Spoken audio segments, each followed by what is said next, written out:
நாம் பல வேளைகளில் தேவனிடத்தில் ஜெபம் செய்திருப்போம், வேண்டுதல் செய்திருப்போம். தேவன் திரும்ப எப்போ கொடுப்பாரு, எப்போ கிடைக்கும் என்பதை நம்ம நிறைய இடத்துல யோசித்து கொண்டே இருந்திருப்போம். இன்றைக்கி ப்ரே பண்ணிட்டு நாளைக்கே கேட்குறவங்களாம் இருக்காங்க. ஸோ அதுபோல் இன்றைக்கி நம்ம பார்க்க போகிறோம். யோவான் 2ஆம் அதிகாரம் 3ஆம் வசனத்திலிருந்து 5ஆம் வசனம் வரைக்கும் பார்ப்போம். திராட்சரசம் குறைவுபட்ட போது இயேசுவின் தாய் அவரை நோக்கி, அவர்களுக்கு திராட்சரசம் இல்லை என்றாள். அதற்கு இயேசு, ஸ்திரீயே, எனக்கும் உனக்கும் என்ன, என் வேளை இன்னும் வரவில்லை என்றார். அவருடைய தாய் வேலைக்காரரை நோக்கி, அவர் உங்களுக்கு என்ன சொல்லுகிறாரோ அதின்படி செய்யுங்கள் என்றாள். அங்க இயேசுவின் தாயார் அந்த கல்யாணத்தில் போகும்போது திராட்சரசம் குறைவுபட்டிருந்தது. அந்த திராட்சரசம் குறைவுபட்டது எல்லாருக்கும் தெரிய வரணும் இல்லையா? ஆனால் மரியாள் என்ன பண்ணுறாங்க, அங்கே குறைவுபட போகுதுன்னு தெரிஞ்ச உடனே இயேசுக்கிட்ட போயிட்டு, இந்த மாதிரி திராட்சரசம் குறைவாக இருக்குன்றாங்க, இங்கே திராட்சரசம் இல்லை, உன்னால் எதாவது செய்ய முடியுமான்ற மாதிரி அவங்க அங்கே போய் நிற்கிறாங்க. அப்போது இயேசு சொல்கிற ஒரே வார்த்தை, ஸ்ரீயே, உனக்கும் எனக்கும் என்ன, என் வேலை இன்னும் வரவில்லை என்றார். என் வேலை இன்னும் வரவில்லை. தேவனிடத்தில் நாம் சிறு சிறு விஷயத்துக்கு கூட இப்போவே செஞ்சு கொடுங்க, இப்போவே பண்ணி கொடுங்க, என்னை இதை பண்ணிட்டாங்க, அதை பண்ணிட்டாங்க, அவள் இப்படி பேசிட்டா, இவள் இப்படி பேசிட்டா, இப்போவே எனக்கு அவளுக்கு ஏற்ற தண்டனையை கொடுங்க, அவள் என்னை இப்படி பண்ணிட்டா அப்படின்னு சில விஷயங்களுக்கு நாம் அது மாதிரி ஜெபம் பண்ணி பார்த்துருப்போம். அதுபோல் சில விஷயங்களுக்கு நாம் ப்ரேயர் பண்ணிவிட்டு, இப்போவே எனக்கு வழிவாசலை திறந்துருங்க, நான் இந்த மாதிரி இந்த ஒரு பிஸ்னஸ் தொடங்க போகிறேன், எனக்கு இப்போவே வழிவாசலை திறந்துடலைங்கன்னு சொல்லுவாங்க. ஆனால் ஏசப்பா சொல்கிறாரு, என் வேலை இன்னும் வரவில்லைன்னு சொல்கிறாரு. அவருடைய வேலை எப்போ வரும்? அவருக்கு சித்தமான நேரம் வரும் பொழுது தான். நீங்கள் கேட்பதையெல்லாம் அவர் உங்களுக்கு முன்பாகவே அவர் அறிந்திருக்கிறார். ஆனால் அவர் ஒரு நேரத்தையும் காலத்தையும் நமக்கென்று வைத்திருக்கிறார். அந்த நேரம் வரும் பொழுது நாம் என்னென்னலாம் கேட்டோமோ அவைகளுக்கு அதிகமாகவே கொடுக்கிற தேவன் நம் தேவன் அல்லவா? ஆனால் நாம் என்ன பண்ணுவோம், அவசரப்பட்டு தேவனிடத்தில் அவருடைய நேரம் வரத்துக்கு முன்னாடியே எனக்கு இதை செய்யுங்க, அதை செய்யுங்க, இதை பண்ணுங்க, அதை பண்ணுங்கன்ட்டு நச்சரித்து கொண்டே இருக்கிறது. அப்போ தேவன் என்ன பண்ணுவார், உடனே எடுத்து கொடுத்துட்டு அதில் ஒரு விதமான துன்பங்கள் துயரங்கள் வருவதை காட்டிலும் நமக்கு தேவனுடைய சித்தம் இருந்தால் மட்டுமே அது கிடைக்கணும். அந்த நேரம் வரும்போது கிடைக்கணுன்ற அந்த வேண்டுதல் நாம் வைக்கும் பொழுது தேவன் நமக்கு தெளிவான காரியங்களை நாம் எடுத்துரைப்பார். நாம் அவசரப்படுவதை நிறுத்திவிட்டு நாம் ஜெபம் செய்யும்போது அமைதியாக உட்கார்ந்து நம்முடைய வேலைகளை முடித்துவிட்டு நமக்கு தேவையான காரியங்களை தேவனோடு உறவாட வேண்டும். அப்படி உறவாடும் பொழுது தேவன் நம்மிடத்தில் பேசுவார். வார்த்தையின் மூலமாகவோ அல்லது வேறு ஏதாவது மனிதர்கள் மூலியமாகவோ அல்லது ஊழியக்காரர்கள் மூலியமாகவோ நம்மிடத்தில் பேசுவார். அப்பொழுது நமக்கு தெரியும் தேவனுடைய நேரம் எப்பொழுது வரும், தேவனுக்கு இது சித்தமா, இது சித்தம் இல்லையா என்பதை நாம் அறிந்து கொள்ள முடியும். அடுத்ததாக மத்தேயு 25ஆம் அதிகாரம் 24ஆம் வசனம் வாசிப்போம். ஒரு தாலந்தை வாங்கினவன் வந்து, ஆண்டவனே, நீர் விதைக்காத இடத்தில் அறுக்கிறவரும் தெளிக்காத இடத்தில் சேர்க்கிறவருமான கடினமுள்ள மனுஷன் என்று அறிவேன். ஆகையால் நான் பயந்து போய் உமது தாலந்தை நிலத்தில் புதைத்து வைத்தேன், இதோ உம்முடையதை வாங்கிக் கொள்ளும் என்றான். ஒரு தாலந்தை வாங்கினவன் என்ன பண்றான், அந்த எஜமான் கொடுத்த உடனே என்ன பண்றான், அதை எடுத்துட்டு போயிட்டு தோண்டி மண்ணில் புதைச்சி வைக்கிறான். அதுபோலதான் நாம் தேவன் கொடுத்த தாளந்தை யூஸ் பண்ணுறதே கிடையாது. இந்த ஒரு தாளந்து வாங்கினவனை போல தான் பல நேரங்களில் நம்மளுடைய தாளந்தை மண்ணுக்குள்ளே தோண்டி புதைச்சி வச்சுருக்கோம். ஆனால் எஜமான் வந்து கேட்கும்போது அந்த ஒரு தாளந்து வாங்கினவன் என்ன சொல்கிறான், நீர் விதைக்காத இடத்தில் அறுக்கிறவரும் தெளிக்காத இடத்தில் சேர்க்கிறவருமான கடினமுள்ள தேவன் என்று அறிவேன். தேவன் கடினமுள்ள தேவன் தான். அவர் கொடுத்தது திரும்ப கேட்கும் பொழுது நாம் பெருகி தான் கொடுத்துருக்கணும். அந்த தாளந்தை எவ்வளோக்கு எவ்வளோ நம்ம பயன்படுத்த முடியுமோ அந்த அளவுக்கு பயன்படுத்தி அதை பெருகி தான் வைத்திருக்கணுமே தவிர பூமியில் தோண்டி அதை புதைத்து போடக்கூடாது. ஆனால் அந்த ஒரு தாளந்து வாங்கினவன் அந்த இடத்துல கொடுக்குறான் பாருங்க, அதனால பயந்து உமது தாளந்தை நிலத்தில் புதைத்து வைத்தேன், இதோ உம்முடையதை நீரே வாங்கி கொள்ளும். சில நேரத்தில் தேவன் நமக்கு கொடுத்த தாளந்தை என்ன பண்ணுவோம், அசட்டையாக பார்ப்பது. எனக்கு இதை வச்சு நான் என்ன யூஸ் ஆகும்? எனக்கு யூஸே கிடையாது. தேவன் எதுக்கு எனக்கு இதை கொடுத்துருக்கணும்? நல்ல பாட தெரிஞ்சவங்களா இருந்தால் எனக்கு பாடவே தெரியல அப்படின்வாங்க. நல்ல வசனம் வாசிக்க தெரிஞ்சவங்க வசனமே வாசிக்க மாட்டாங்க. ஸோ அதுபோல் நமக்குள்ளே இருக்கிற தாளந்துகளை நம்மளால் வளர்க்க முடியாத அளவு நம்மளுடைய இருதயமும் நம்மளுடைய சிந்தையும் மங்கி போய் விடுகிறது. ஆனால் தேவன் நமக்கென்று கொடுத்த தாளந்தை நாம் உபயோகப்படுத்தும் பொழுது அது பெருகி தேவனிடத்தில் கொண்டு போய் சேர்ப்பதற்கு அது ஒரு வழியாக நமக்கு சேரும். ஹல்லேலூயா. நமக்கு கிடைத்ததை கூட நம்ம யூஸ் பண்ணாமல் இருக்கக்கூடாது. அடுத்ததான் மத்தேயு 26ஆம் அதிகாரம் 69ஆம் வசனத்திலிருந்து 70ஆம் வசனம் வரைக்கும் வாசிங்க. அத்தருணத்தில் பேதுரு வெளியே வந்து அரமனை முற்றத்தில் உட்கார்ந்திருந்தான். அப்பொழுது வேலைக்காரி ஒருத்தி அவனிடத்தில் வந்து, நீயும் கலிலேயனாகிய இயேசுவோடே கூட இருந்தாய் என்றாள். அதற்கு அவன், நீ சொல்லுகிறது எனக்கு தெரியாது என்று எல்லாருக்கும் முன்பாக மறுதலித்தான். ஆமென். இந்த இடத்துல சீஷனா இருந்த ஒரு பேதுரு, இயேசுவோடையே இருந்தவன், இயேசுவை பற்றி எல்லாம் தெரிந்தவன், இயேசு எப்படி இருந்தார், எப்படி வளர்ந்தார், எப்படி அவர் பிரசங்கம் பண்ணார், எப்படி குணமாக்குனார், எல்லாமே கூட இருந்து பார்த்த மனுஷன் அந்த பேதுரு. ஆனால் தேவனை சிலுவையில் அறைய போகிறாங்கன்னு தெரிஞ்சோடனே அவரை பார்ப்பதற்கு போகிற வழியில் நடந்த கதை இதெல்லாம். இந்த இடத்துல பார்த்தீங்கன்னா ஒரு இடத்துல எனக்கு தெரியாதுன்னு சொல்கிறாரு, அந்த மனுஷனை நான் அறியேன்னு சொல்கிறார். எனக்கு தெரியாது, நான் அவரை பார்த்ததே இல்லை, எனக்கு அவரை தெரியாது அப்படின்ற மாதிரி அந்த சேவல் கூவுறதற்கு முன்பாகவே 3 தரம் இயேசு சொன்னது போலவே பேதுரு அவர்கள் தேவனை மறுதலிச்சார். அந்த சேவல் கூவின உடனே அவருக்கு ஒரு நினைவு வருது. இயேசு சொன்ன அந்த வார்த்தைகள் எல்லாம் அவர் கண் முன்னாக வருது. வந்ததுக்கப்புறம் ஓன்னு அழுது என்ன பிரயோஜனம் சொல்லுங்க? அப்போது இந்த பேதுருவை போலவே நாம் பல காரியங்களுக்கு தேவனிடத்தில் கேட்டு கேட்டு கேட்டு பதில் வரல. தேவன் அவ்வளோதான், எனக்கு இவ்வளோ தான் கொடுத்துருக்காரு, இவ்வளோ செய்யலை, நான் பண்ண பிளான் எல்லாம் வேஸ்ட்டு அப்படின்ட்டு நிறைய விஷயங்கள் நம்மளுடைய சொந்தக்காரங்களுக்காகவோ நம்மளுடைய நண்பர்களுக்காகவோ அல்லது நம்மளுடைய பேரண்ட்ஸ்க்காக கூட இயேசுவை விட்டு விலகி போகிற அளவிற்கு நம்மளுடைய மனதை மாற்றுகிறது. பிசாசானவன் தந்திரம் உள்ளவன். அவனுடைய வேலை இயேசுவை விட்டு நீ வெளியே வருவது மட்டும்தான். ஆனால் பேதுருவை போல நீ மறுதலிச்சு இருந்தாலும் இயேசு இன்று உன்னை பார்த்து சொல்லுகிறார், நீ அழாத, என்னிடத்தில் திரும்பி வா, மனம் திரும்பு என்று சொல்லுகிறார்.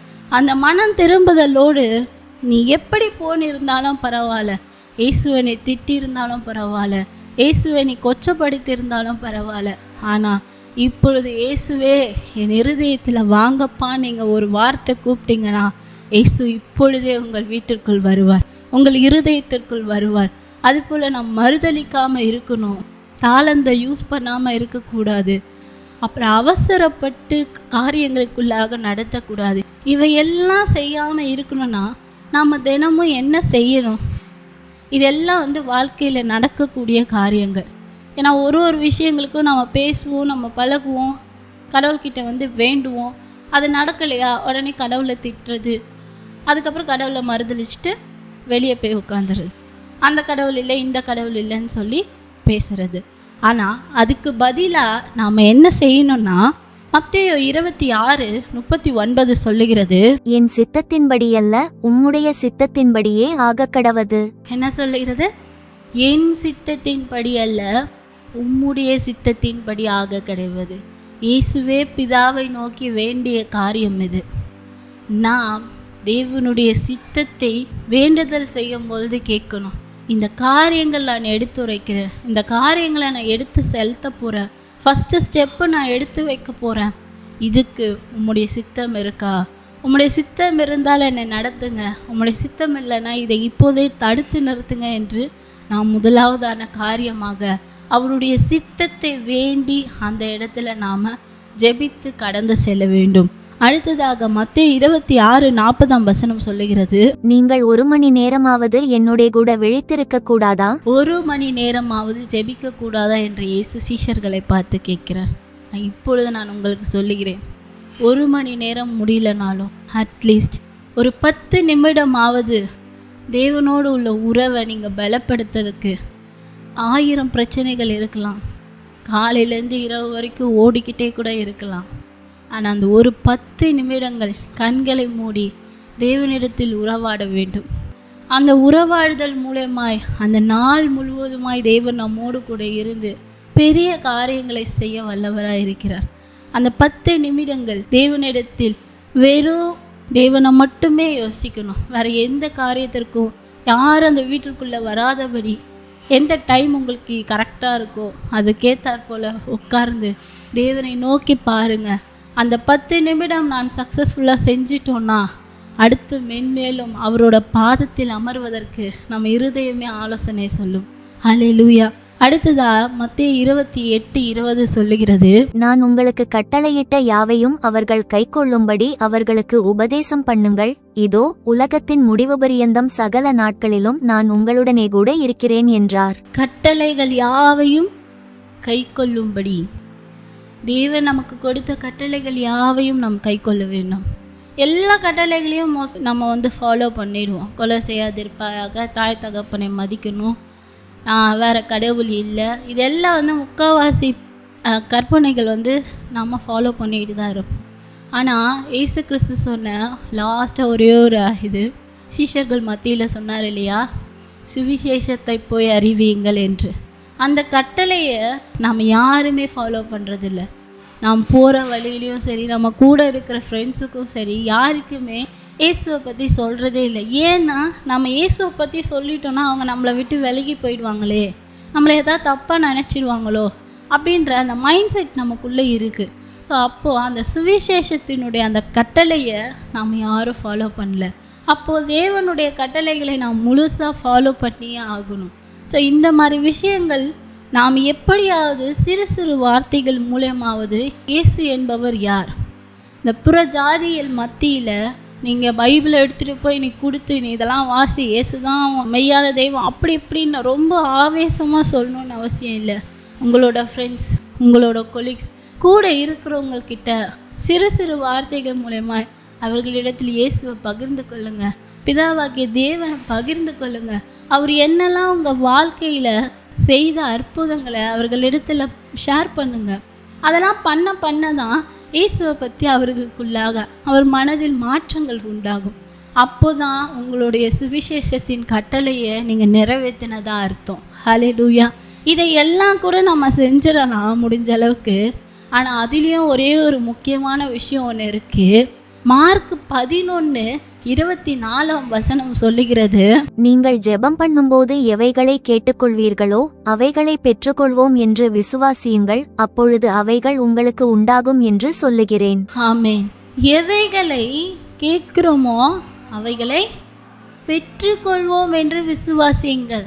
அந்த விசுவாசம் இருக்கா? அந்த விசுவாசம் இல்லாததுனால தான் நம்ம அவசரப்படுறோம். எனக்கு இப்போவே கொடுங்க, இன்றைக்கே கொடுத்துருங்க, இந்த ஒரு நிமிஷத்துலேயே கொடுத்துருங்கன்ட்டு நிறைய வார்த்தைகள் நம்ம ஏசிட்டு விட்டுடுறோம். அப்போது தேவனுடைய நேரம் எதற்கு இருக்குது? தேவன் அப்போ செய்வார். அவருக்குன்னு ஒரு சித்தம் இருக்கு இல்லையா? உனக்கு நல்லது மட்டும்தான் தேவன் பார்ப்பார். நீ இந்த வழியில் போகிறன்னா, இந்த இடத்துல ஒரு ஆபத்து இருக்குன்னா அது தேவன் அறிந்திருக்கிறார். அப்போது மனதில் தோன்ற வைப்பார், இந்த பக்கம் போகாத, வேறு வழியில் போன்னு சொல்கிறதுக்கு. அப்போ அவருடைய நேரத்தை நீ யோசிக்கலைன்னா அப்போ எப்படி நடக்கும்? இல்லை, நான் இந்த பக்கம் தான் போவேன், நான் இந்த பக்கம் போனால் தான் இந்த கடை வரும் அப்படின்னு நாம் நினைக்கும் பொழுது அப்போ நீ அந்த இடத்துல போயிட்டு என்ன ஆபத்து இருக்கோ அதை நீ ஃபேஸ் பண்ணி தான் ஆகணும். அப்போது நாம் ஜெபிக்கும் பொழுது, ஒரு நாளும் ஜெபிக்கும் பொழுது நாம் என்ன கேட்கிறோமோ அதை நாம் பெற்றுக்கொள்வோம் என்ற அந்த ஒரு 100% விசுவாசம் நமக்குள்ளே இருக்குமானால் தேவன் நிச்சயம் நம்முடைய வார்த்தைகளை கேட்டு அதற்கான பதிலை நமக்கு கொடுத்து அனுப்புவார். ஹல்லேலூயா. இன்று நாம் கேட்ட வசனங்கள் அனைத்திலும் நாம் அவசரப்படுபவராக இருக்கிறோமா? இல்லது பொறுமையாக இருந்து இயேசு செய்யவே இல்லைன்னு சொல்லிட்டு மறுதளிச்சிட்டு போகிறவங்களா?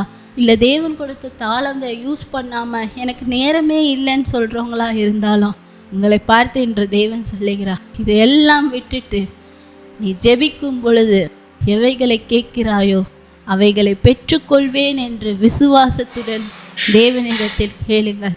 தேவன் பல அற்புதங்களை உங்கள் மூலமாய் வெளிப்படுத்த காத்திருக்கிறார். ஹல்லேலூயா. நாம் ஜெபிப்போம். மகா பரிசுத்த எங்கள் நல்ல ஆண்டவரே, உமக்கு ஸ்தோத்திரம் தகப்பனே. இந்த நாளிலும் அப்பா, இதோ பார்த்து கொண்டிருக்கிற ஒவ்வொரு பெண்கள் மத்தியிலும் எங்களை எவ்வளவோ விஷயங்களுக்கு நீர் செய்யவில்லை என்று தவறாக கூட பேசியிருக்கலாம் ராஜா. அந்த ஒவ்வொரு பிள்ளைகளையும் உம் இடத்துல ஒப்பு கொடுக்கிற தகப்பனே, அவர்கள் மனம் திரும்புதலுக்கு ஒரு ஏற்ற கனியாய் இன்று அவர்கள் மாறி இருக்கிறாங்க ராஜா. உம்மிடத்தில் ஒரு வார்த்தை சொல்லும் பொழுது நீர் அந்த இடத்துல வந்து இறங்குவீர் தகப்பனே. அப்பா, இதோ மறுதளித்த பிள்ளைகளை உம்மிடத்தில் ஒப்பு கொடுக்கிற தகப்பனே. இயேசுவே வந்து இறங்கும் என்று சொன்ன அந்த மகனையும் மகளையும் நீர் தொட்டு உம்முடைய பிள்ளையாய் உம்முடைய புத்திரராய் மாற்றி கொள்ளுங்க ராஜா. அப்பா, இதோ ஒவ்வொரு காரியங்களிலும் நாங்கள் ஜெபிக்கும் பொழுது அவைகளை பெற்றுக்கொள்வோம் என்ற விசுவாசத்தோடு ஜெபிக்க எங்கள் மனதையும் எங்கள் இருதயத்தையும் நீங்கள் மாற்றி கொடுங்க தகப்பனே.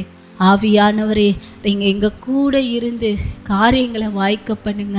நாங்கள் அவசரப்படக்கூடாது ராஜா. பெண்களாக இருந்து புத்தி உள்ள ஸ்ரீயை போல நடந்து அந்த காரியங்களுக்குள்ளாக இருக்கிறதை யோசித்து அதை நடத்த உதவி செய்யுங்க ராஜா. அப்பா, நாங்கள் கேட்கிற காரியங்கள் அனைத்திற்கும் நீர் பதில் தரப்போகிற தயவுக்காக நன்றி ராஜா. அப்பா, ஒவ்வொரு பெண்களையும் இடத்துல ஒப்பு கொடுக்கிற அவர்களை ஆசீர்வதிங்க, பலப்படுத்துங்க. அவர்களுடைய உச்சந்தலை முதல் உள்ளங்கால் மட்டும் உங்களுடைய ரத்தத்தால் பூசிக்கிற தகப்பனே. அப்பா, எந்த ஒரு பலவீனமும் அவர்களை அணுகாதபடி நீர் பாதுகாத்து கொள்ளுங்க. பிசாசின் காரியங்கள் எதுவும் அவர்கள் மனதில் தோன்றாதபடி, இயேசு கிறிஸ்துவுக்கு எதிராய் தோன்றாதபடி நீர் அதை சுட்டரிக்கும்படியாய் ஜெபிக்கிறேன் தகப்பனே. நீரே பொறுப்பெடுத்து வழி நடத்துங்க. இதை பார்த்த பிள்ளைகளுக்கு ஆசீர்வாதத்தை கொடுங்க. நீரே பொறுப்பெடுத்து வழி நடத்துங்க. இயேசு கிறிஸ்துவின் நாமத்தில் ஜெபிக்கிறேன் ஜீவனுள்ள நல்ல பிதாவே. ஆமேன், ஆமேன்.